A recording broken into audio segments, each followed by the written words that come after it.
പ്രിയപ്പെട്ട Indian football ആരാധകരെ, വളരെ വേദനയോടുകൂടെ നിങ്ങൾ യാഥാർത്ഥ്യം അങ്ങോട്ട് അക്സെപ്റ്റ് ചെയ്യുക. ഓൾ ഇന്ത്യ ഫുട്ബോൾ ഫെഡറേഷന്റെ തലപ്പത്തിരിക്കുന്ന ഈ സ്വേച്ഛാധിപതികൾ ഉള്ളിടത്തോളം കാലം ഇന്ത്യൻ ഫുട്ബോളോ ഇന്ത്യൻ സൂപ്പർ ലീഗോ ഐ ലീഗോ ഒന്നും ഒരിക്കലും നന്നാവാൻ പോകുന്നില്ല. നെറുകേടിനെതിരെ ശബ്ദമുയർത്തുകയും പ്രതികരിക്കുകയും ചെയ്യുന്നവരുടെ നാവരിഞ്ഞ് വീഴ്ത്തുന്ന ഒരു നയമാണ് ഇവന്മാർ നടത്തിക്കൊണ്ടിരിക്കുന്നത്. ഇവന്മാരുടെ സ്വേച്ഛാധിപത്യം മൂലം ഇന്ത്യൻ ഫുട്ബോൾ തകരും.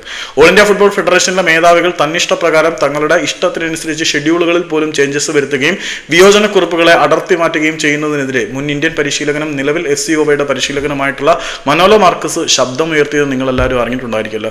അതേ മനോലോ മാർക്കസിന്റെ നാവരിയാനുള്ള നീക്കവുമായിട്ടാണ് അവന്മാർ വന്നിരിക്കുന്നത്. അദ്ദേഹത്തിന് വരാൻ പോകുന്ന 1-2 മത്സരങ്ങളിൽ നിന്ന് വിലക്കും അതുകൂടാതെ 40,000 രൂപ പിഴയും ഈടാക്കാനാണ് ഓൾ ഇന്ത്യ ഫുട്ബോൾ ഫെഡറേഷന്റെ ഡിസിപ്ലിനറി കമ്മിറ്റിയുടെ തീരുമാനം.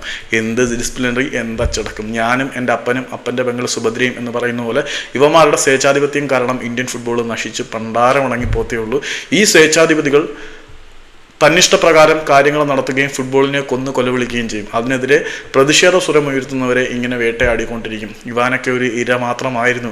റഫറിങ് പിഴവ് ചൂണ്ടിക്കാണിച്ചതിൻ്റെ പേരിലായിരുന്നു. അതുപോട്ടെ, ഈ റഫറിങ് പിഴവ് ചൂണ്ടിക്കാണിച്ചതിൻ്റെ പേരിലായിരുന്നു ഈ മനോലോയും തുടങ്ങിയത്.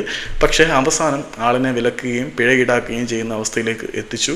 ഇവന്മാരുടെ സ്വേച്ഛാധിപത്യം ഇന്ത്യൻ ഫുട്ബോളിനെ കാർന്നു തിന്നില്ലാതാക്കും.